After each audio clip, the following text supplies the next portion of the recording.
మహబూబాబాద్ జిల్లాలో యూరియా కోసం రైతుల ఆందోళన రోజురోజుకు పెరిగిపోతుంది. యూరియా వచ్చిందని తెలుసుకున్న రైతులు ఒక్కసారిగా వందల సంఖ్యలో రావడంతో అక్కడ తోపులాట జరిగింది. గార్ల మండల కేంద్రంలో హైస్కూల్ బాస్కెట్బాల్ గ్రౌండ్లో వద్ద ఉన్న యూరియా కొనుగోలు కేంద్రం వద్దకు రైతులు ఒక్కసారిగా వందల సంఖ్యలో తరలివచ్చారు. వారిని క్యూ లైన్లో నిలబెట్టడానికి పోలీసులు తీవ్ర అవస్థలు పడ్డారు. 600 బస్తాల యూరియా రాగా వందల సంఖ్యలో రైతులు చేరుకోవడంతో తోపులాట జరిగింది. దీంతో పోలీసులు యూరియా కేంద్రాల వద్ద ముందస్తు బందోబస్తు ఏర్పాటు చేశారు. ఈ స్కూల్ ప్రాంగణంలో దాదాపుగా 400-500 మంది రైతులు ఉన్నారు. దాదాపుగా వాళ్ళు తెల్లవారుజామున 3 గంటలకు వచ్చారు. 3 గంటల నుండి మొహం గడవకుండా పాసిమోకంతో పడి గాపులు కాస్తూ ఆ యూరియా కోసం ఎదురు చూస్తున్న పరిస్థితి ఇవాళ ఉంది.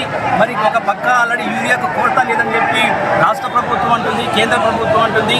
మరి ఏ మాత్రం సిగ్గు సరం ఉన్నప్పటికీ రెండు ప్రభుత్వాలకు తక్షణం ఈ యూరియాను అందించేసేసి రైతులను ఆదుకోవాల్సిన అవసరం ఉంది.